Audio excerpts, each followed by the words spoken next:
Olá, pessoal, estamos de volta ao nosso segundo encontro internacional de territórios criativos para o desenvolvimento sustentável. Eu sou Clarice Stefani Teixeira, professora da Universidade Federal de Santa Catarina, Departamento de Engenharia do Conhecimento, líder do Grupo Via Estação Conhecimento. Estou aqui com Jorge Piquet, líder Urbisnova e do Distrito C, Porto Alegre, distrito que tanto gostamos. Piquet, com muita satisfação, vamos chamar aqui uma pessoa aí que tem uma participação incrível, né, em economia criativa. Dizer que estou muito feliz com esse momento, né? Nós que já nos cruzamos em outros eventos e acompanhamos aí o trabalho de Ana Carla Fonseca Reis. Dizer que é uma satisfação imensa te ter aqui. A Cainha, né, se eu puder assim te chamar publicamente aqui, do Garimpo de Soluções, né, Cainha, consultora e conferencista em 5 línguas. Gente, 244 cidades, 33 países. Doutor em Arquitetura e Urbanismo, com a primeira tese do Brasil sobre economia criativa, sobre cidades criativas, e mestre com louvor em Administração de Empresas pela USP. Fundou a empresa de conteúdos em economia criativa e desenvolvimento territorial, Garimpo de Soluções, que nos últimos 18 anos já atuou junto a mais de 260 empresas privadas e instituições, tanto no Brasil quanto no exterior, incluindo aí a ONU e o BID. Então, gente, aproveitem esse momento aqui, é o único. Cainha que está sem luz em casa, né, Cainha? Mas assim, o celular resolveu, e aí, quem sabe, faz ao vivo, né? Dizer que é um prazer te ter aqui. Piquet, a palavra está com ela.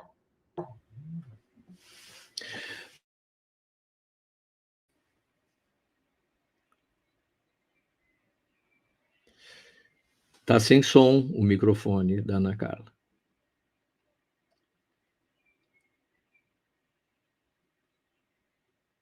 Fala um pouco, Ana. Não, ainda não. Não.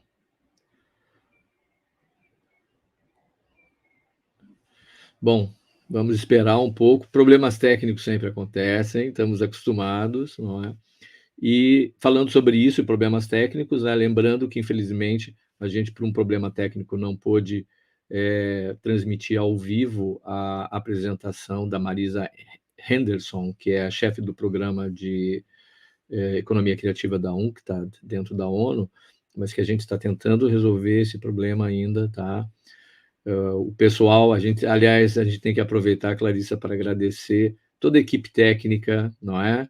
Que está atrás, aí o Dan, o Paulo, que são incansáveis realmente, e eles são parte da equipe muito importante, e que tem que resolver esses problemas. Agora o Paulo está lá com a Ana tentando resolver esse problema de comunicação. Espero que em breve resolva, né, Clarissa? Gente, maravilha. Deixa eu fazer uma coisa aqui que eu sempre faço nos eventos, que é dar uma lida em quem está conectado conosco aqui, para vocês terem uma ideia de tanta gente bacana. Rita Mello, a Elga, a Edna, aí que super conectada. A Edna daqui a pouco está conosco. Edna, um beijo para ti. A Simone Bobsin, Fernanda Araújo, Janaína, a Jane, Silvia, Verônica, Egeu já fez pergunta aqui, Mariângela, Silvia, Guilherme. Então, gente, a Ilza, a Sandra. Então, é um monte de gente conectada por esse Brasil todo, né, Piquet, onde a gente tem várias iniciativas. Eu acho que o evento como esse, ele subsidia as pessoas do território a pensar nos seus territórios. Então, acho que o primeiro evento que a gente teve, trouxe reflexões onde as pessoas olharam e viram que é possível, sim, trabalhar determinado território, né? E aí isso é o mais legal. A Cainha voltando aí, vamos ver se vai funcionar teu áudio. Aleluia, me ouve? Não, agora voltou a luz, mas como estava picando por via das luzes, estou no laptop, assim a gente vai segurando com o celular. No final tudo dá certo, tudo errado para dar tudo certo. Maravilha. Vou deixar a palavra contigo, então, para a gente não perder um minutinho aí do que você tem a nos contar. Obrigada. Obrigada, Clarissa. Piquet, você diria algo? Você fez menção de falar, não quis te interromper. É que eu estava sem microfone e... Não, agora é exatamente isso. Dá errado para dar certo. Não é? Pronto, no final eu entendei. Bom, primeiro, obrigadíssima, ótimo ver Clarissa, que gostoso vê-la. Piquet, a gente se inscreve, mas não conseguiu ainda tomar aquele cafezinho presencial, tomara que seja em breve, em algum lugar desse nosso grande país. Também ouvi aqui uns nomes queridos, a Edna, a Simone, que delícia, o Décio também vi que está na programação. O 10º, enfim, temos aí vários amigos nessa nossa corrente pelo desenvolvimento territorial com base em criatividade e desenvolvimento da economia criativa localizada, né, que é sempre difícil a gente saber por que lado a gente olha esse prisma tão interconectado. E é justamente o prazer que vocês me deram de pensar nessa palestra e das relações entre economia criativa e um ecossistema de inovação, porque a minha tese é que, a depender do olhar, a gente acaba tendo uma sobreposição mais do que uma intersecção dos conceitos. É um pouco isso que eu queria trazer para vocês. Vou pedir socorro para o Paulo, porque eu estou aqui com a apresentação, mas eu acho mais oportuno para o desencargo, a gente já tinha compartilhado o material, e assim, eventualmente, ele consegue atuar como meu contra-regra nessa apresentação. Paulo, você consegue? Senão eu tento puxar por aqui. Um momento, sem problema. O que eu pensei em trazer aqui como fio de raciocínio, em especial para a gente ter certeza que está olhando a mesma foto, todos nós sabemos que economia criativa é um termo muito pouco monolítico, né, e que tem heterogeneidades enormes, inclusive porque, a depender de por onde a pessoa entra nessa história, ou nesse percurso histórico, ela acaba se atendo a uma elaboração conceitual que é muito datada, sem ver necessariamente evolução. Então, a minha ideia aqui foi para a gente ter certeza que está vendo a mesma foto, acompanhar esse percurso por meio de 3 olhares, um deles que começa pelas indústrias, portanto, setores criativos, um que se expande para incorporar o que a gente entende, embora de uma forma muito dispar, por economia criativa, e, por fim, como isso acaba demandando, mais do que abrindo uma oportunidade para, uma localização.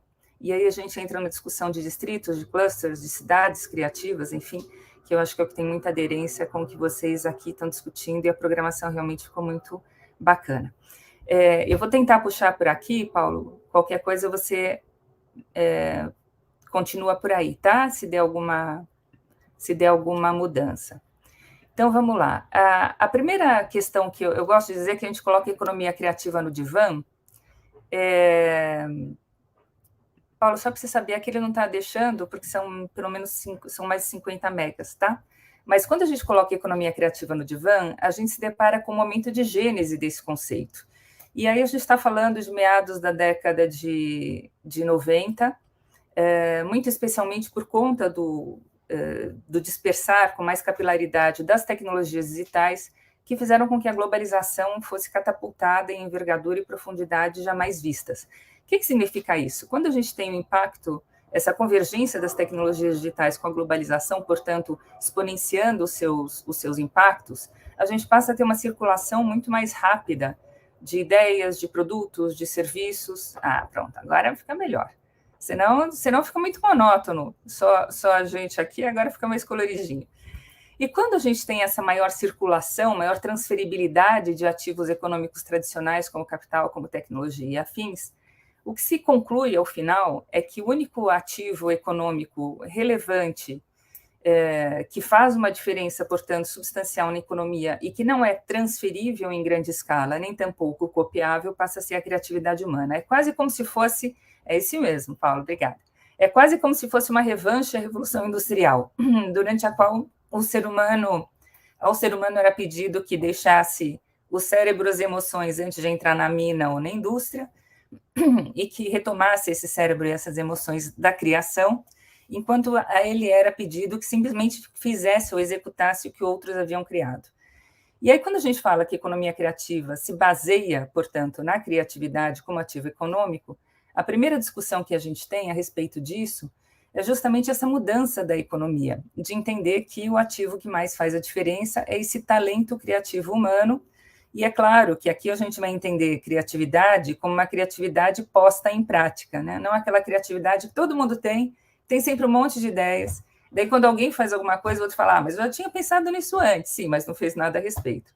E aí a gente tem uma área límbica muito interessante entre o que aqui em economia criativa a gente vai considerar criatividade ou que vai considerar inovação, porque a gente está falando efetivamente de uma criatividade que é posta em prática com algo de caráter inusitado, inovador e relevante do ponto de vista dos outros e não só de quem cria, e, portanto, a gente está falando de algo que ou é uma reelaboração de elementos já existentes, e daí o caráter de novidade, de inusitado, de valor aplicado, ou algo que efetivamente acaba sendo mais disruptivo. Então, algo processual, incremental ou disruptivo.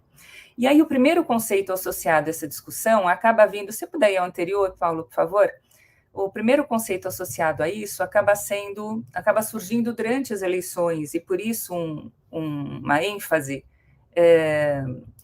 maior no Reino Unido, porque o Reino Unido foi o primeiro país que, de fato, adotou esse insight, que no momento não era mais do que isso, como política pública dentro de uma campanha, que era a campanha para primeiro-ministro do então candidato Tony Blair, inspirado num conceito que tinha surgido na Austrália, a partir do então primeiro-ministro do país, o Paul Keating, e disse: a gente vai fazer do Reino Unido o novo polo, resgatar o polo criativo que já foi em seu momento. Então, nós seremos artigo determinado, o polo criativo mundial nessa lógica de que, hoje em dia, o que faz realmente a diferença é a criatividade humana como talento. Essa questão foi o próximo, por favor, Paulo. Se você puder colocar, inclusive, no modo de apresentação, acho que vai ficar mais agradável para a turma que estiver nos seguindo, naquele quadradinho ali ao lado do dialzinho, no rodapé do lado direito. E nesse momento, a gente está falando 97, 98, o termo que se utilizava era muito de indústrias criativas. Próximo, por favor. E indústria, mal traduzindo, enfim, do economês, é um setor econômico. Daí a gente fala de indústria financeira, indústria do turismo, indústria do entretenimento. Se vocês entrassem nesse momento, final da década de 90, no site do que seria o, entre aspas, equivalente a um Ministério da Cultura, da Mídia e do Esporte, que depois incorporou o digital, inclusive, vocês encontrariam essa ambição do país, que era aumentar a produtividade das indústrias criativas, portanto, dos setores criativos, dar-lhes mais visibilidade e apoiar o seu desenvolvimento, de modo que o Reino Unido pudesse se tornar o polo criativo mundial. E aí a gente entra numa discussão quase bizantina de o que é indústria criativa, quais são os setores criativos, quais são os divisores de água desses setores. E, em seu momento, várias discussões foram feitas a partir, por exemplo, da carga de criatividade que existia nessas indústrias, ou seja, no que seria no Brasil, os quinais associados a um trabalho mais ou menos criativo. Ok, mas o que é um trabalho criativo? Aquele que não é facilmente mecanizável, aquele que, portanto, não faz repetições sem interferências de ajustes, de aprimoramentos, a partir de algo que não seja tão facilmente copiável. Mas a gente percebe a fragilidade desse divisor de águas, ele acaba sendo muito permeável. E essa permeabilidade, invariavelmente, próximo, por favor, acaba nos fazendo evoluir do que seria uma lógica tradicional de análises setoriais, de análise das indústrias, como a das cadeias setoriais, é o caso dessa imagem que vocês veem, nesse exemplo audiovisual. Então, quais são as várias etapas, os vários elos dessa cadeia? Próximo, por favor. E casos muito vinculados a empreendedorismo em setores específicos, ainda que muito avançados do ponto de vista de frescor, para que nós pudéssemos incorporar as indústrias. É um caso desse exemplo dessa startup italiana, que a partir do bagaço da laranja, próximo, Paulo, por favor, conseguiu separar o que seria a celulose desse bagaço, e a partir dessa celulose pode andar com os slides, por favor, Paulo. A partir dessa celulose, começou a desenvolver uma técnica de fiação, que é o próximo slide, de modo que esse fio pudesse, ser incorporado na indústria de moda. Então, o valor agregado trazido dentro dessa lógica era justamente o de conseguir trazer, a partir de um ingrediente que era um refúgio, inclusive com danos ambientais, desenvolver, dentro da lógica de economia circular, um novo produto, e o valor percebido, o valor agregado, do ponto de vista de comunicação, era o de ser adotado pela indústria da moda a partir dessa proposta, dessa história. O primeiro desfile, inclusive, deles foi a partir de uma coleção do Salvatore Ferragamo, beneficiando-se, portanto, e vice-versa, do Made in Italy. Então, a gente tem empreendedorismo dentro da cadeia, é o caso também de setores mais tradicionais e usualmente vistos como mais distantes de uma cadeia tradicional econômica, como é o museal. Os museus, dificilmente, inclusive para profissionais da área, são entendidos na plenitude como agentes econômicos também, inclusive pelo impacto que geram, tanto o impacto econômico das suas atividades, quanto por aquilo que eles demandam do mercado, do que eles demandam indiretamente de setores que não são os culturais. E aí a gente vê uma iniciativa, próximo, por favor, que chega da Nova Zelândia, onde o Museu Nacional do país, o Te Papa, desenvolveu um projeto chamado Mahuki, em Maori, traduzido por percepção, ou quem vê além do usual e do esperado, como era o caso dos navegadores, em seu momento na Nova Zelândia, que, enfim, cuja história é muito conhecida, plurissecular. E nesse museu, muito referencial para o país, eles conseguiram desenvolver... Pode andar 2, Paulo, por favor. Eles conseguiram desenvolver uma iniciativa denominada Justo Mahuki, que se converteu na primeira incubadora mundial de empreendimentos com benefício para museus, e instituições culturais, arquivos, bibliotecas nacionais, daí para frente. E essa incubadora funcionava, de fato, como uma incubadora em que os empreendimentos recebiam capital semente, desenvolviam soluções ou para a própria gestão do museu, como gestão de dados e afins, para aumentar a sua eficiência, ou para proporcionar novas experiências ao público visitante, portanto, atraindo, inclusive, novos públicos ou a repetição de visita dos usuais. Realidade virtual, realidade aumentada, georreferenciamento, que vocês puderem imaginar. De modo que o que a gente vê aqui é a incorporação também de um setor criativo, como seria o caso das tecnologias digitais, dentro de outro setor criativo, supostamente distante desse, como é o caso do museal. Mas, a partir dessas discussões, e o tempo anda, nós vemos no slide seguinte que o próprio Reino Unido, e propositadamente eu trago aqui o Reino Unido, não por alguma predileção especial, mas pelo fato de eles terem seguido esse aprimoramento histórico, sendo que muitas vezes nós, no Brasil, em outros países, nos referenciamos ao caso do Reino Unido, nos atendo, inclusive, a um olhar de 97, 98, que não teria avançado, e ele avançou em muito. Então, em 2013... esse imbróglio de o que constitui a economia criativa, o que não constitui, como é que eu posso maximizar, inclusive, os meus setores tradicionais a partir dos talentos criativos, essa discussão desembocou em um mapeamento entendido como um mapeamento dinâmico das indústrias criativas no país, e esse mapeamento trouxe um olhar bastante interessante, porque avançou justo com essa proposta, em que no mapeamento seriam compreendidos não somente os trabalhadores, por exemplo, das indústrias criativas, mas também os trabalhadores em funções, entre aspas, criativas em setores tradicionais. Exemplo, eu sou uma designer, mas eu não trabalho numa agência, no escritório de design, em algum setor visto como criativo. Eu trabalho, digamos, numa indústria automobilística. Nem por isso a minha função deixa de ser criativa, embora a minha empresa, o setor no qual eu atuo, não seja entendido necessariamente como setor criativo.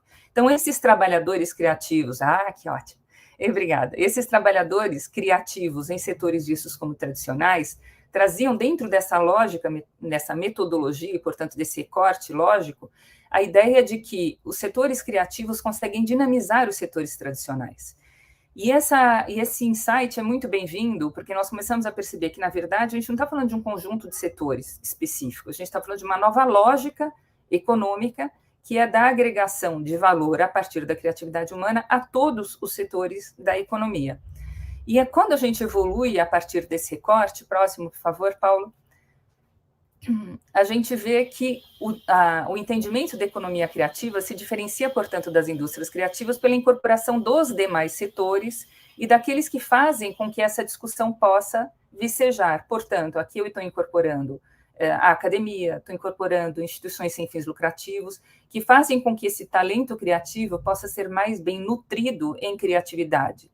Até porque, quando a gente começa a observar o futuro do trabalho, que é cada vez mais presente, às vezes até mais passado, dependendo do estudo que a gente fala sobre o futuro do trabalho, há profissões que hoje já existem, mas não têm nome, outras que existem, mas praticamente deixaram de existir, e outras estão em tremenda efervescência. E, a partir disso, o que a gente precisa é valorizar esse talento criativo, fazer com que cada pessoa possa ser mais criativa, independentemente da profissão que hoje tenha, porque senão a economia, de forma mais abrangente, não será criativa. E quando a gente vai adiante com essa lógica de economia criativa, que, portanto, se põe cada vez mais sistêmica, e é que eu falo justo dessa aproximação com a lógica de um ecossistema de inovação, por exemplo. Próximo, por favor, Paulo. A gente observa, a partir, inclusive, de análise de países, que essa convergência entre o que é visto como profundamente tecnológico e o que é visto como absolutamente fundamental para nutrir essas pessoas que trabalham com tecnologia, se mostra a partir da prática. Então, se vocês pegarem, por exemplo, a China, já há vários anos, mais de uma década, inclusive, o Banco Mundial desenvolveu um estudo chamado China 2030, esse que vocês observam na tela, no qual o então plano quinquenal do país observava as suas prioridades: novas energias, conservação energética, biotecnologia, novos materiais, manufatura de ponta e daí para frente. Mas nem por isso eles entendiam que esse deve ser o conjunto de prioridades isolado de um contexto. Porque se vocês bem observarem, o próximo, por favor, ao mesmo tempo em que essas eram as prioridades ditas como fundamentalmente econômicas, eles se tornavam a primeira indústria mundial em games, a segunda em audiovisual, o maior investidor mundial em realidade aumentada, realidade virtual. Xangai, que é a vitrine da China para o Ocidente, se tornou um polo muito dinâmico e pujante em vários setores criativos, e nesse próprio relatório, além de em outras manifestações, o que se justificava é que para a China conseguir sustentar o seu crescimento, ela deveria investir nas indústrias criativas, dada a mitigação da desaceleração dos setores vistos como usuais para o desenvolvimento chinês até então. Então, a dinâmica econômica também exige a reconsideração de onde eu vou priorizar e do que eu devo priorizar, tendo em vista os talentos que trabalharão nessa economia.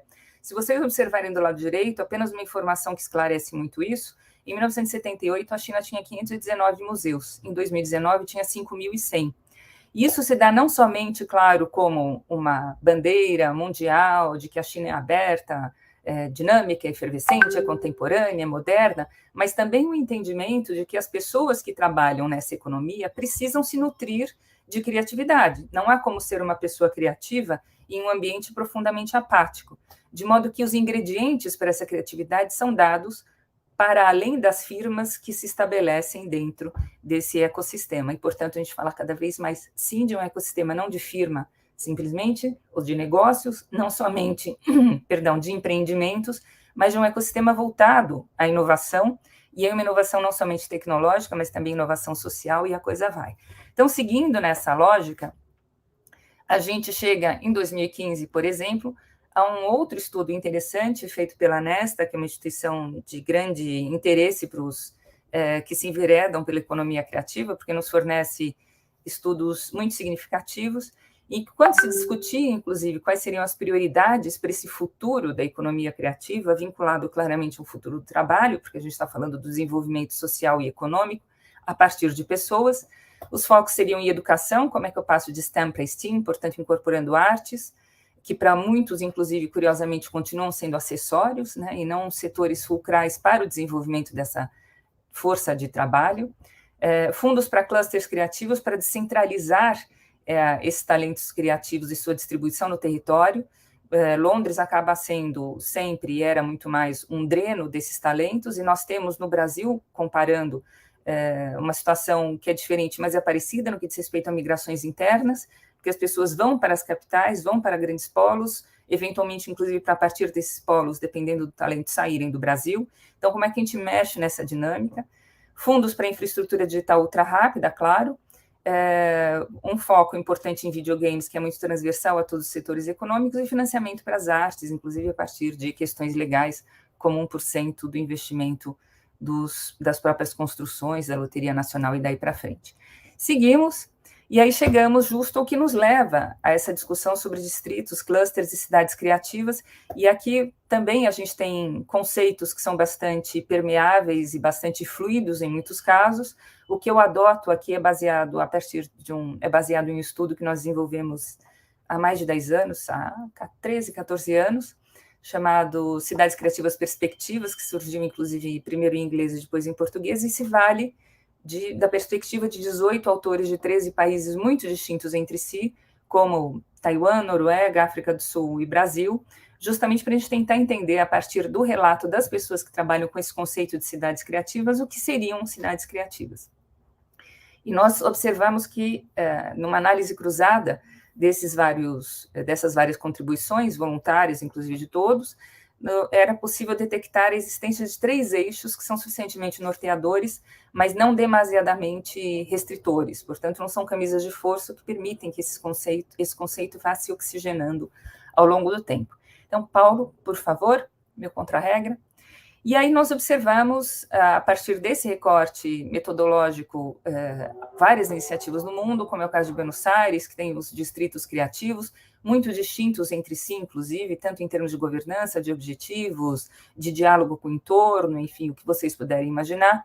Um dos mais interessantes, a meu ver, é o Distrito Audiovisual, cuja imagem vocês vão ver no próximo slide. E o Distrito Audiovisual me agrada, porque, próximo, por favor, Paulo, porque ele surge de uma lógica em que muitas das empresas já haviam se alocado em um conjunto de 3 bairros, configurando, portanto, uma forma que não era comum aos 3 e não restrita a nenhum deles, e a partir do entendimento de que, organicamente, esses empreendimentos já haviam se estabelecido nessa região, pelos motivos usuais, enfim, disponibilidade de espaço, infraestrutura urbana à vontade, custo que compensava, o Estado, portanto, a prefeitura, nesse caso, olhou para esse tecido e disse o que falta e o que me compete para alavancar o que hoje já está se estabelecendo. Próximo, por favor. E eles entenderam qual seria o papel justo do poder público no que dizia respeito, por exemplo, a regulamentações, a concessão ou não de alvará para filmagens, no que seria pactuado entre o setor privado e a cidadania, no que existiria em termos de formação para que esse setor não fosse mais inclusivo e não restrito a quem lá já se estabelecia, mas que desse vazão, inclusive, a que pessoas dos bairros de entorno pudessem eventualmente trabalhar nele, e não só elas, enfim, aí, claro, uma ancoragem em políticas públicas. Próximo, por favor. E aí vocês observam algumas das questões, que às vezes nos parecem prosaicas, quando não estamos envolvidos residentes nesses espaços, mas um exemplo que sempre me chama a atenção é que todo mundo adora quando, de alguma forma, reconhece a sua janela, o seu vasinho de flores, em algum filme, e fala para os vizinhos, para os primos, para os parentes, aquele vaso é meu, olha, você sabe o filme XPTO? Eu estou lá, de alguma forma eu estou lá. Mas não é tão divertido se eu acordo às 6 da manhã para ir trabalhar e descubro que a minha rua está fechada para filmagem. Então, como é que a gente vai, nessa governança compartilhada, que é tão delicada e absolutamente fundamental, desenvolver esses combinados, né? E aí, de fato, o papel do governo me parece absolutamente fundamental como um ator que é mais permanente, ou pelo menos um olhar mais de longo prazo, como deveria ser, a partir do desenvolvimento desses espaços por uma lógica distinta, né? Distinta do que era anteriormente. Próximo, por favor. Pode mudar, Paulo. E num outro recorte, e, portanto, a gente vê que não é engessamento nas propostas que são desenvolvidas, a gente observa o caso de Nova York tendo a música como um fio condutor de sua história. E dentre os inúmeros estudos setoriais desenvolvidos aplicados às cidades, esse me agrada muito porque ele não tem um olhar que se restringe à proposta de que eu sou a cidade da música, eu sou a cidade da literatura. Porque, claro que é uma intersecção entre essa proposta econômica e esse espaço no qual se desenvolve, nessa localização econômica, mas vai muito além disso. E o vai muito além disso faz, inclusive, a partir desse estudo, o diálogo entre a história da cidade e como a música foi evoluindo no sentido de mudanças de ritmo que, claro, espelhassem esse momento histórico. Então, ali foi o momento do jazz, depois foi o momento do hip-hop, depois foi o momento, sei lá, do blues, e aí a coisa foi crescendo. E quando a gente observa como esse estudo, dentre outros, enfim, mas esse como exemplo, mostra esse diálogo entre a economia e o território, próximo, por favor, Paulo, a gente vai muito além do que seriam os estudos setoriais, para me ater a para me referir à primeira linha que eu trazia das indústrias criativas. Vai muito além, por exemplo, da mensuração de impacto econômico direto ou indireto, do número de empregos ou postos de trabalho, da renda, enfim, do PIB municipal, do que for gerado. Porque ela tem um olhar que é muito mais, de novo, sistêmico, e daí a minha defesa da sobreposição desses conceitos. Próximo, por favor, Paulo. Em que a gente observa toda uma lógica de entendimentos multidimensionais de impactos, né? Então, claro, tem impacto econômico, mas tem a atratividade do turismo musical, tem a construção da marca cidade, tem o desenvolvimento cultural e artístico das pessoas que lá estão e de quem é atraído para lá trabalhar. Então, a importância, por exemplo, de ter uma Juilliard School em Nova York, e como isso é uma meca para muitas pessoas que trabalham no setor musical, fortalecimento do tecido social sempre e quando a política pública for sensível à inclusão, o que em algumas instituições nossas, como o caso do Sebrae, trabalham com a lógica da inclusão produtiva, enfim, e a validação da música como indústria em si, inclusive com a possibilidade de retenção e atração de talentos, né? De formação e de permanência daqueles que, claro, fizerem sentido para a própria cidade. Então, a gente desloca o olhar de uma economia simplesmente técnica, com todo o mérito que ela tem, mas passa por uma economia que é efetivamente uma economia de desenvolvimento humano, que é aquela que pessoalmente me agrada, nesse diálogo com a localização a partir da proposta de que a gente consegue ler a cidade e os seus desafios por meio desses eixos econômicos que são uma parte da cidade, né? A cidade não é a economia criativa é uma parte do que se desenvolve a partir desse tecido. E eu digo isso, que pode parecer uma obviedade para muitos, especialmente os que trabalham com cidades, porque muitas vezes a gente ouve isso de pessoas talvez com um olhar ainda ingênuo a respeito desses conceitos, de que cidade criativa é aquela na qual a economia criativa é mais forte, ponto, né? De modo que, resumo da ópera, a gente poderia aqui trabalhar 3 perspectivas: a setorial, que é das indústrias criativas, uma perspectiva mais sistêmica, que é essa da economia criativa, em que se incluem, claro, as redes de apoio, formação, finanças, infraestrutura, enfim, e nas quais esse ecossistema de negócios das firmas, das empresas e de empreendedorismo se faz sentir de um jeito muito mais proeminente, e uma perspectiva mais locacional, que é essa que trabalha os clusters, os distritos, as cidades criativas, vistas como ecossistemas de inovações, no meu entender, mas aí mesclando, só para a clareza do conceito, essas inovações tecnológicas às inovações sociais também. E aí, quando a gente pensa um pouco no contexto brasileiro, e pelo benefício do tempo, eu trouxe exemplos muito pontuais, mas eu acho que já denotam essa, digamos, adaptação, tradução, tropicalização do que a gente aqui também faz e que muitas vezes é inovador para os contextos de economias desenvolvidas. A gente pode trabalhar com diversos níveis de profundidade a partir desses 3, digamos, recortes que eu apresentava no slide anterior. E aí o primeiro deles, e é fundamental para a gente começar a ter uma leitura de território, é como a gente entende a economia criativa, não simplesmente como uma economia na qual a gente se vale da criatividade para gerar produtos e serviços com valor agregado. O valor agregado é fundamental. Sem esse diferencial, a gente não está falando de economia criativa, não está falando de inovação, não está falando de nada, está falando mais do mesmo. Está falando da comoditização da economia no que diz respeito ao seu caráter mais fulcral, que é transformar as pessoas ou os potenciais talentos criativos em mão de obra barata, né, em que a gente briga por preço de hora, ponto, né, trabalha como horista. Como que a gente faz com que esse talento criativo consiga ser condignamente remunerado? A primeira questão, claramente, é ter valor agregado, né? A gente vê uma camiseta sendo vendida por R$10, alguma coisa esquisita ali tem, porque é impossível, né? Sempre e quando, claro, as condições de respeito, inclusive ao trabalho humano, sejam preservadas, de modo que valor agregado é fundamental. E essa é a nossa primeira tentação do lado esquerdo.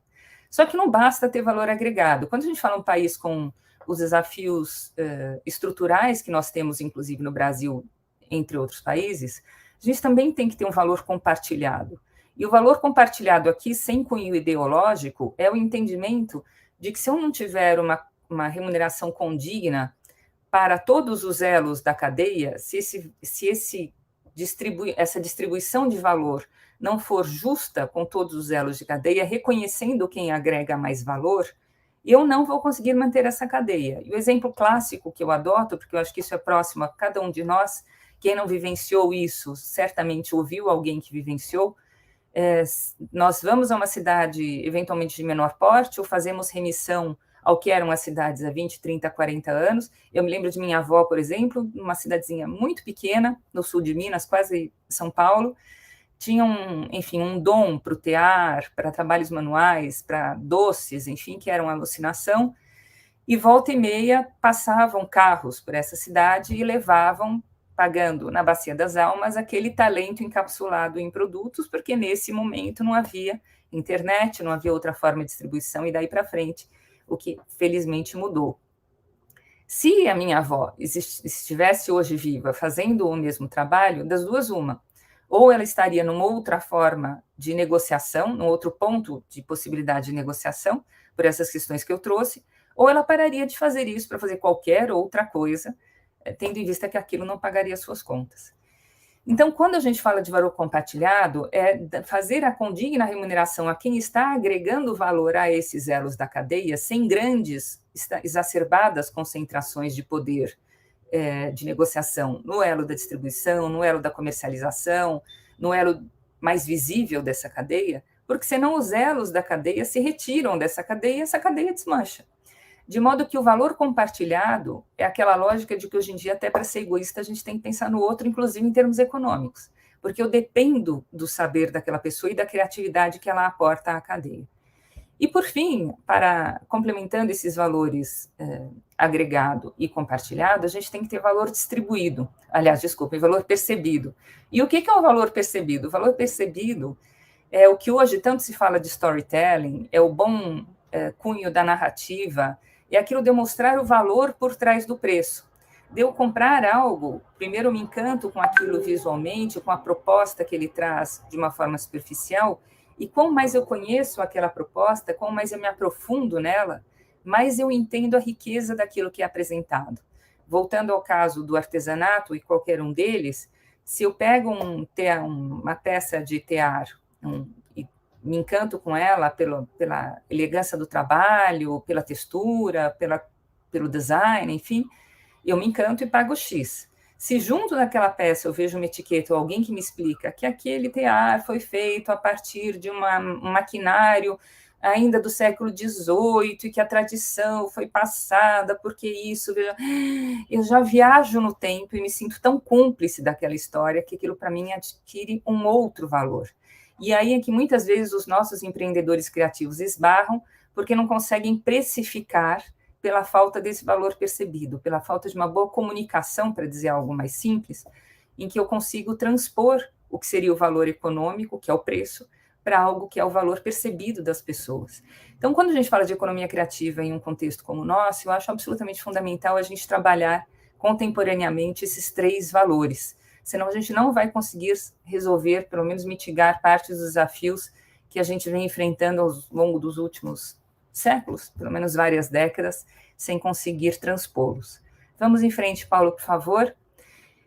E aí a gente tem as características para complementar essa questão dos valores, que, a partir daquele estudo, inclusive, publicado, nós atribuímos às cidades criativas como olhar. Então, primeiro, das inovações, uma cidade criativa se reinventa continuamente, ela não dorme sobre seus louros, e aí a gente está falando, de fato, das inovações nos seus vários entendimentos, da mais alta tecnologia de ponta física quântica até as inovações sociais que fazem com que os nossos espaços sejam espaços mais à altura da resolução, inclusive, dos seus desafios, da apropriação das oportunidades que se apresentam.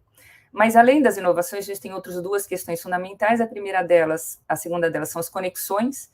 Então, conexão entre as áreas da cidade, um distrito existe dentro de um espaço mais amplo. Qual é o diálogo entre esse distrito criativo, inclusive, e outras áreas, de modo que não seja, do ponto de vista macro, uma soma zero, né, das várias partes. Como é que eu consigo impulsionar, inclusive como um polo mais dinâmico e de catálise, de dinamização dos outros eventuais setores da economia, espaços da cidade a partir desse cluster ou distrito criativo, enfim, do que se apresenta, mas também conexões entre a história da cidade e seu futuro, né? A gente tem um problema com o entendimento do patrimônio como aprendizados, para além do patrimônio cultural, ambiental, mas esse patrimônio de aprendizados a partir da história. Eu acho absolutamente inacreditável que a gente não tenha no Brasil como disciplina obrigatória a história da cidade onde a gente mora, a história do estado onde a gente mora, para entender esses entremeados que nos fizeram chegar onde estamos, né?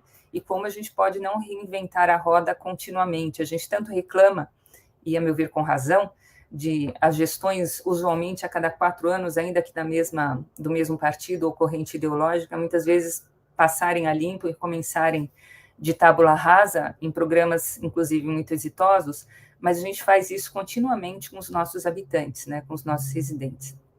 E conexões também, claro, nessa governança mais bem urdida entre público, privado, sociedade civil, academia, na quádrupla hélice aqui que a gente poderia colocar. E, por fim, um eixo fundamental das cidades criativas é o da cultura, e cultura entendida não só, claro, como as artes, a cultura, do ponto de vista de manifestações, do que é mais anímico e identitário, mas também como isso se expressa na cidade. Se eu me sinto mais ou menos acolhida quando eu vou ao espaço, se a vibe daquela cidade é o que me deixa respirar, ou se é muito intolerante com relação a determinados aspectos que eu quero trabalhar, qual é a cultura daquele espaço no que diz respeito, inclusive, a esse diálogo entre um olhar mais atrevido, ousado, ambicioso no que diz respeito a novas propostas e o que se compartilha nessa identidade de um espaço aqui, uma cidade. Então, quando a gente observa, simplesmente duas questões pontuais para finalizar, 2 projetos com os quais a gente se envolveu ao longo desses, agora 20 anos, da Garimpo de Soluções, um deles em curso, inclusive, que é um projeto de iniciativa da IDP, a empresa de energia, neste caso do Vale do Paraíba, uma região que compartilhamos com o Rio de Janeiro. É o mapa da energia criativa, porque para poder promover a economia criativa e estimulá-la nessa região, compreendendo 17 municípios do lado paulista, primeiro é preciso saber de quem a gente está falando. Então, quais são os empreendimentos criativos, o que os caracteriza, quais são suas dores, quais são os seus aportes, como dialogam com os demais empreendimentos, como dialogam com a cidade, com o cidadão, enfim. E a partir disso, então, esse mapa da energia criativa foi concebido como o primeiro passo em uma lógica de aprofundamento para responder justo a essas questões, e que é o mapeamento dessas pessoas que fazem a diferença nos seus empreendimentos de pequeno porte, às vezes pequeníssimo porte, no contexto territorial, como é o Bruno, que desenvolve tem uma empresa de desenvolvimento de pré-fabricados a partir do bambu, com uma tecnologia que ele mesmo inventou, enfim, criou, um agrônomo e cidadão ali, filho do Vale. Um próximo exemplo que é dessa queijaria, que surgiu a partir do laticínio da família, que trabalha com um leite adequado para quem tem intolerância à lactose, porque todo o gado deles fez a correção genética que levou, cuja mutação levou justamente à intolerância à lactose. Então, eles reverteram essa mutação e todo o leite produzido é um leite que não causa intolerância, ou não dá problema para quem é intolerante. E para agregação de valor, começaram a desenvolver queijos que, depois de 6 anos de produção, ou seja, ontem, a cada vez que participam de campeonatos mundiais de queijo, vão ganhando mais e mais medalhas, como algumas das que vocês veem dos campeonatos mundiais de queijo de Paris. Também o super valor agregado, dialogando com ingredientes da região, desde os ingredientes mais dos tropeiros até o azeite da mantiqueira, o mel daqui do lado, enfim, daí para frente. E um último exemplo para a gente entender a lógica dessa produção de uma agrofloresta, enfim, a primeira organização, a primeira instituição e empresa, negócio impacto, numa cidadezinha pequena chamada Monteiro Lobato, e uma aromaterapeuta que lá se estabeleceu com o marido, começou a sentir falta de produtos que pudessem, de fato, atender ao nível de qualidade que ela queria, e eles, então, começaram a plantar as ervas, as plantas, as flores, enfim, que serviram de insumo para que eles mesmos destilassem e produzissem o que agora é uma segunda linha de atuação deles nesse portfólio, que são os óleos essenciais com nível de pureza, até porque usa água de nascente, enfim. Então, a gente tem diferentes formas de emprego da criatividade, gerando produtos e serviços que vão muito além do que tradicionalmente se entenderia de forma mais restrita como as indústrias criativas. De novo, sem nenhum demérito, mas são recortes diferentes nestes casos, inclusive em um diálogo muito íntimo com o próprio território. Mas a coisa pode evoluir, inclusive, para uma forma mais complexa, como é o caso desse último exemplo, que foi desenvolvido numa parceria com o Sebrae São Paulo, chamado Barra do Chapéu, chamado Dagosto do Ribeiro, que abrange de um município chamado Barra do Chapéu, com 5 mil habitantes, a Registro, que agora tem seus 60 pelo novos dados do IBGE, e nesse conjunto de 21 municípios que constitui a região de mais baixo IDH do estado de São Paulo, nós encontramos uma riqueza cultural, uma biodiversidade fora do comum, é a maior faixa contínua de Mata Atlântica do país, enfim. Então, dentro de um olhar de nova economia, o Vale do Ribeira certamente estaria muito longe de ser a região mais, entre aspas, pobre do estado de São Paulo. Mas isso tem que ser mudado, inclusive tem que ser mudado a partir das pessoas que lá estão, pelo entendimento delas de o que são essas oportunidades. Então, não somos nós que vamos dizer a elas, mas somos nós que vamos conversar com elas. E aí nós realizamos esse primeiro Plano Regional de Economia Criativa do Brasil, que tem um recorte antropológico muito forte, de escuta, de diálogos, de entendimento do que ao longo de 100 anos deixou como legado para essa atual geração de trabalho, entender e ouvir dos pais e avós que para ser alguém teria que sair do Vale, porque o Vale não prestava para desenvolvimento de talentos, e como essas novas gerações de ímpeto, não só de idade necessariamente, poderiam começar a catalisar essa mudança, gerando mais massa crítica. E esse plano, enfim, depois de um longo processo que aqui não cabe, acabou gerando, próximo, por favor, Paulo, uma relação de 25 ações muito estruturadas, próximo, por favor, e desenvolvidas a partir dessa lógica de beber do território e decodificá-lo profundamente. Para dar um exemplo qualquer de como isso não teria sido possível a partir de uma abordagem tradicional de um plano de economia, seja criativo ou de qualquer outra coisa, a partir de dados duros, mesmo que primários, uma das questões que nós observamos, e foi realmente observação participativa, foi a presença de população evangélica em níveis muito elevados, e esses microdados não estavam disponíveis, enfim, como hoje não o são, a partir das fontes tradicionais. E, curiosamente, evangélicos, inclusive, das safras mais antigas dos evangélicos, não só os neopentecostais. E há todo um código de vestimenta, como nós sabemos, muito próprio, né, aos evangélicos, em especial às meninas, às mulheres. Curiosamente, nessa mesma região, há várias oficinas, ateliês, cursos voltados à costura, inclusive instituições muito sólidas trabalhando com isso, mas não há uma marca de moda evangélica atuando na região, ao passo que no Paraná, que é, portanto, o estado com o qual nós dividimos o Vale do Ribeira, em Maringá, em especial, um grande polo e muitas marcas de pujança que, enfim, crescem um mercado a 2 dígitos a cada ano, voltado à moda evangélica. Então, essas são questões que muitas vezes alavancam a economia criativa, portanto, o que é mais característico dessa população, com recursos que já estão disponíveis, mas que ainda não foram conectados, né? E é isso que a gente entende justo com essa lógica de conexões também. E aí, enfim, para finalizar, eu só queria mostrar um pouco uma outra ação que não tem nada a ver com essa e que a rigor talvez nem fosse enquadrada por alguns como indústria criativa, porque turismo, por exemplo, é uma área límbica no que, mas compreende a economia criativa ou não, o que é turismo, qual é a área de intersecção, enfim, eu acho que, de novo, é uma discussão bizantina, mas se a gente pegar, por exemplo, uma ação que foi proposta, próximo, por favor, Paulo, que é o do turismo do bem-estar, isso foi proposto ainda em 2020, portanto, começava a pandemia, já vinha de antes essa ideia.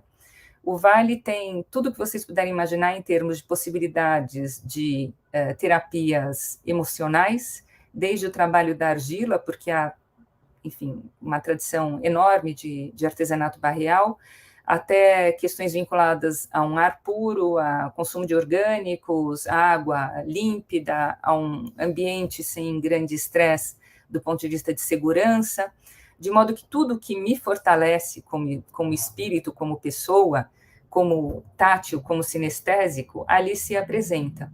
E várias, de novo, instituições e vários empreendimentos que poderiam progredir para isso, inclusive com vontade de.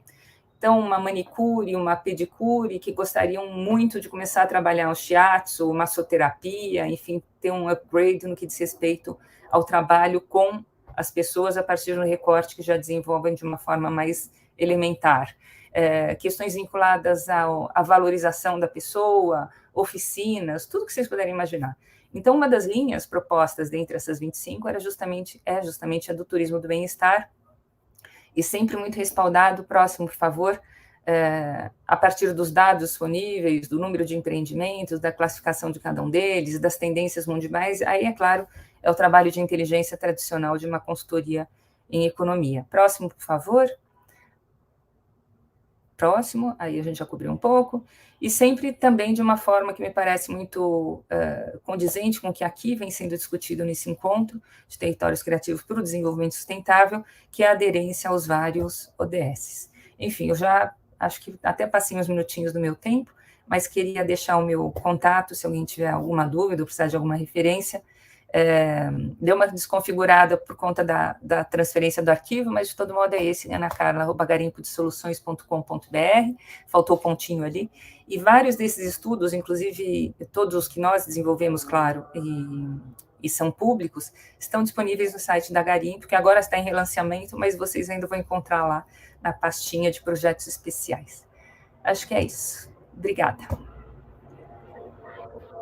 Maravilha, Cainha. Muito obrigada aí, o pessoal está elogiando bastante no chat, né? E eu queria aproveitar esses minutinhos finais aqui para usar algo que você falou, né? Ler a cidade por meio dos seus desafios. Né? Não tem nada mais importante que isso, né? E mais genuíno, assim, no sentido da gente realmente qual o status que a nossa cidade está e, a partir disso, né, fazer uma proposição de solução, né? E aí eu queria ouvir de ti uma reflexão, assim, se você pudesse fazer um retrato, né, do Brasil em termos de economia criativa, e aí olhando um pouquinho, assim, para territórios criativos e considerando esse ecossistema que você trouxe, né, que são as partes interessadas, o que você vê? E aí, já aproveitando aqui, para te pedir para olhar um pouquinho para o futuro, né? Então, temos desafios, não temos? Como é que você lê, né, com essa tua vivência aí pelo Brasil todo, né? E aí, claro, com aquele olhar internacional, como é que você vê isso? Quantas horas a gente tem para fazer esse bate-bola aqui? Porque cada um de nós certamente agregaria ingredientes muito bacanas nessa receita, né? Então, eu sou uma otimista incurável, né? Então, acho que isso já é um bom ponto de partida, mas eu tenho que ser otimista para poder responder a essa sua questão, ou essa sua provocação, porque eu acho que nós ainda temos uma visão muito parcial e muito superficial do que são as nossas potências e do que já acontece no território brasileiro. Nós não temos um screening, né? Enfim. E, em especial, quando saímos das capitais, das cidades de maior porte, mesmo aquelas de médio porte, mas que têm um protagonismo eventualmente regional, nós temos um profundo desconhecimento do que ocorre, né? E quando nos enveredamos por esse Brasil tão rico de diversidades e que faz as coisas acontecerem à revelia de tudo o mais, nós nos encantamos e dizemos, nossa, mas está tudo aqui, falta um peteleco, né? A sensação é que, às vezes, falta só alguma coisa ali. Então, eu acho que, por um lado, nós temos um desperdício por falta de conhecimento do que ocorre, e, portanto, falta de trocas de aprendizados, né? De articulação dessas questões todas, de atenção, inclusive, sobre esses contextos. Eu acho que no que diz respeito especificamente à economia criativa, porque isso é uma característica, talvez, a todos os nossos setores no nosso país de modo geral, mas especificamente com relação à economia criativa e essa leitura mais sensível de territórios, eu acho que nós temos um problema adicional, que é uma consideração por parte de muitos de que a economia criativa só pode se desenvolver em grandes cidades, né? Em que eu tenho tudo à disposição, em que eu tenho o 5G funcionando e etc. Eu tenho uma visão muito distinta dessa, né? Porque, de novo, as cidades têm desafios à altura de suas pernas, né? Então, você não precisa ter uma concentração de 10 mil PHDs por 100 mil habitantes, se você mora numa cidade de 50 mil habitantes, de 5 ou de 200, depende do que você está enfrentando e do que você possui como ativos, né? E eu acho que o olhar que todos nós trazemos, e certamente quem está nos seguindo também, porque senão não estaria aqui discutindo isso, como a gente consegue fazer diferentes receitas a partir de diferentes ingredientes, pensando em quem vai consumir aquele bolo, né? Porque senão a gente tem uma tendência a dar uma encaixotada. E aí é uma questão quase tautológica também, porque ao mesmo tempo a gente fala, bom, mas como é que eu vejo se um território é criativo ou não? Então vamos fazer um índice. E o índice já é uma engessada, né? Porque quais são os indicadores desse índice? Então, por isso que eu tenho para mim, e isso tem se mostrado pelo menos real nos trabalhos que nós desenvolvemos, que essa primeira varredura antropológica é absolutamente fundamental para a gente conseguir entender onde a gente está entrando, né? E aí ser muito um espelho das pessoas, do que pode ou não funcionar, do que deu ou não certo, por que não deu, porque essa reflexão cabe a nós e não necessariamente a quem está envolvido num contexto lidando com outras coisas, né? Então, não sei se eu respondi, mas, enfim, é um pouco uma linha para a gente puxar essa enorme discussão a partir da sua provocação.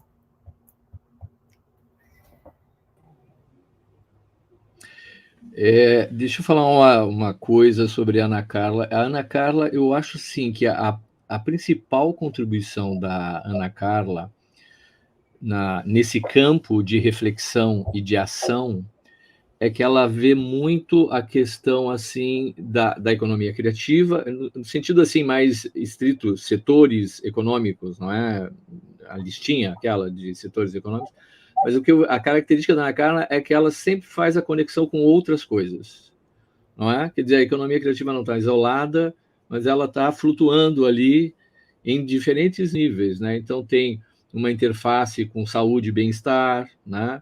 Tem uma interface com turismo, tem interface com tecnologia, não é? E que eu acho muito importante isso. Às vezes a gente, da mesma maneira, é curioso, da mesma maneira que nos territórios criativos, cada negócio está muito voltado para o seu negócio, às vezes os distritos criativos estão muito voltados para eles mesmos, né? Para dentro deles, e eles esquecem que, na verdade, está o açougue, está a farmácia, está o supermercado, né? Está a cabeleireira ali, e que eles não têm o sentido pleno deles, só tem nesse contexto maior, mais amplo, né? Então, quando você fala, eu tô fazendo meu produto simbólico aqui, né? Eu sou economia criativa, só que eu não vejo a cadeia, eu não sei de onde é que veio esses materiais, quem é que fez, em que condições fez, né? É importante. A indústria da moda, a economia criativa. Pô, mas ela tem um gasto de água muito grande, né? Então, a economia criativa, enquanto setor econômico, ela tá enraizada, querendo ou não querendo, na sociedade. Eu acho que a tua visão, a tua contribuição é muito nesse sentido, sabe? Então, ela é muito importante nesse sentido. Eu me identifico muito. Opa, estou me ouvindo aqui, não sei se vocês também. Eu me identifico muito com o que você traz, porque eu acho muito oportuna essa sua colocação para a gente resgatar que economia só é criativa se as pessoas o forem, né? E aí, quando a gente fala de uma economia em sentido amplo ser criativa, significa como a gente consegue, inclusive, fazer esse spillover da criatividade do seu valor agregado para esses outros empreendimentos, esses outros setores, porque o que me agonia é pensar que, de outra forma, a gente estaria reproduzindo a Revolução Industrial, né? Meia dúzia cria e o resto da galera é obrigada a reproduzir o que foi criado por outrem. Então, eu fico muito preocupada com essa questão, em especial quando a gente fala de cidades, de espaço urbano, de onde as dinâmicas se mostram tão mais intrincadas, né, do que simplesmente por um recorte da economia. Eu sou uma visceral defensora de que a gente tem sempre muito a aprender com todo mundo, né, e eu acho que isso se aplica também à economia criativa, se a gente puder aproveitar esse cabedal de conhecimento de cada um. E em políticas públicas, reforçando o seu ponto, se a gente não tiver uma política pública que considere essa lógica da criatividade nas suas várias pastas, a gente não consegue ter uma estratégia de economia criativa que viceje, de fato, né? Porque você tem que ter isso na educação, tem que ter no turismo, tem que ter claramente ciência e tecnologia, na própria economia, na cultura. Então, quando a gente discute, por exemplo, na esfera governamental que for e no país que for, mas sei lá, tem que ter uma Secretaria de Economia Criativa em que ministério? A minha resposta de chofre é, por favor, em nenhum e em todos, né? Ou que fique ali na Casa Civil, dialogando com todo mundo e que tenha um pai de todos para dizer, galera, por favor, abre a agenda, né? Não manda o estagiário do 5º escalão, porque senão a gente não consegue, de fato, trabalhar a potência do que a gente aqui está discutindo. E como a gente tem desafios, de fato, muito grandes e portentosos, enfim, no que diz respeito à envergadura e à profundidade, eu acho que a gente não pode se dar o luxo de perder essa massa crítica, né? De dar uma dinamizada nessa aceleração. Enfim. Tá bom. Temos algumas perguntas para você. O Egeu, aproveitando esse tema da interface, né, e conexões, ele pergunta: tenho curiosidade em saber como as indústrias criativas impactam no turismo. Existem dados? Então, aí de novo a gente está falando de uma intersecção, né? Porque o que é turismo, por exemplo, cultural, e o que é a cultura levando a empreendimentos de turismo? O que é turismo vinculado à experiência, e é parte do turismo, é parte de onde? Eu tenho para mim que, independentemente de ser classificado como turismo ou não, se eu tenho uma ação, se eu tenho um empreendimento, se eu tenho uma iniciativa em que eu me valho justo dessa criatividade, eu enquadraria como nesse pacote, nessa plataforma, digamos, de economia criativa. E eu não me bato pelo nome, mas eu entendo que seja importante para a gente conseguir, inclusive, ver, dar uma empacotadinha. Mas quando a gente fala, por exemplo, de turismo da experiência, turismo cultural, turismo imersivo, tudo isso está mexendo com ou uma abordagem diferente do turismo, ou alguma coisa com modelo de negócios que é muito distante do que usualmente se fazia. E aí, claramente, a coisa não se dá se não for pela criatividade como valor agregado, né? Então, eu enquadro como turismo, o turismo nesse recorte, não o turismo, desculpem, CVC da vida, mas um turismo nesse recorte que sai do usual, como economia criativa. Por isso, inclusive, que nos planos a gente trabalha essas vertentes, né? E muitas vezes, só uma questão adicional que pode parecer menor, mas não o é. Muitas vezes, como a gente sabe, é a partir do olhar do outro que a gente se valoriza, né? E nesses contextos nos quais a autoestima é muito depauperada, é fundamental que a gente tenha pessoas de fora vindo até o nosso território dizendo: nossa, que maravilha esse feijão com arroz, né? Porque vocês já devem ter passado por isso, não raro, eu sou de São Paulo, né? Eu sou aqui, não nega, não raro a gente vai a algum local e a pessoa fala assim: nossa, vamos levar ela num lugar bacana para jantar, vou numa pizzaria, ela é paulista, ela tipo, você fala: não, pelo amor de Deus, tudo menos isso. Então, é isso, né? Como é que a gente consegue também trazer, a partir do reconhecimento do valor do outro, o reconhecimento que a gente tem estando naquele contexto. Estou sem microfone. Agora, o Paulo me cedeu a palavra. E uma última pergunta, porque a gente já até passou do tempo, Ana Carla, do Egeu também, ele disse assim: gostaria de saber se a Ana pode discorrer um pouco mais sobre os fundos para clusters criativos orientados para descentralização. Então, eu acho que eu comentei sobre o caso do Reino Unido naquela estratégia de 2015. Não era novidade, claro, assim como continua não sendo, que Londres, contrariamente a outros países como a Alemanha, no qual você tem várias cidades que são polos de atração por si, então tem Frankfurt, tem Berlim, tem Hamburgo, tem Munique, enfim, cada um com sua lógica e sua cultura, né, naquele eixo que caracteriza a cidade. Londres, por outro lado, acabava sendo um sorvedouro muito grande de talentos, então uma concentração, enfim, tem todos os percentuais que justificaram esse olhar. O Reino Unido, desde sempre, tem uma lógica de trabalhar os escritórios regionais, e eles resolveram, portanto, criar fundos, que são fundos dirigidos ao desenvolvimento de clusters nessas regiões a partir da singularidade dessas regiões. Isso é algo, e daí, enfim, com todo o pacote que vocês puderem imaginar, aquele estudo está disponível online, inclusive, se eu quiser, depois me manda uma mensagem, ou quem mais quiser, eu passo o link para ver os detalhes todos, mas em grandes linhas, definindo o que seria importante desenvolver nesses espaços para alavancar esses potenciais que eles detectavam como já existentes. Então, finanças, claro, valorização do empreendedorismo, formação atuando nos gaps, né, da cadeia nos quais não havia uma atuação maior, uma infraestrutura, digamos, de rede de apoio que pudesse alavancar a constituição desse cluster.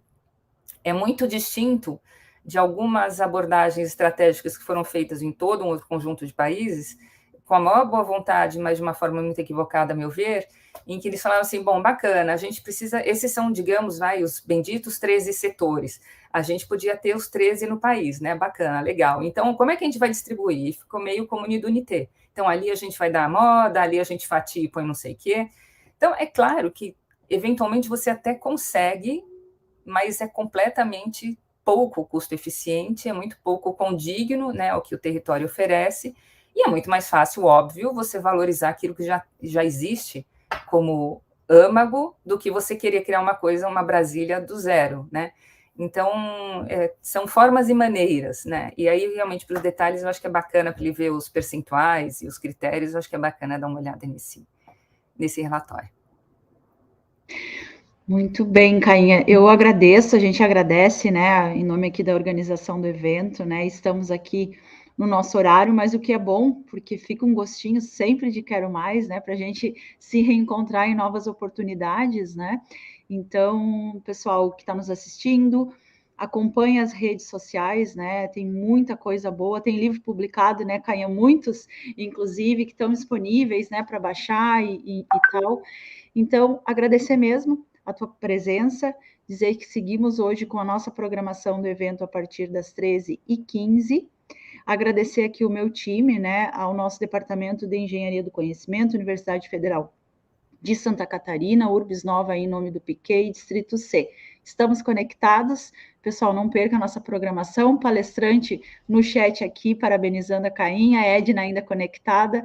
Gente, um abraço, até a próxima. Valeu, muito obrigada. Boa continuidade, está muito bacana.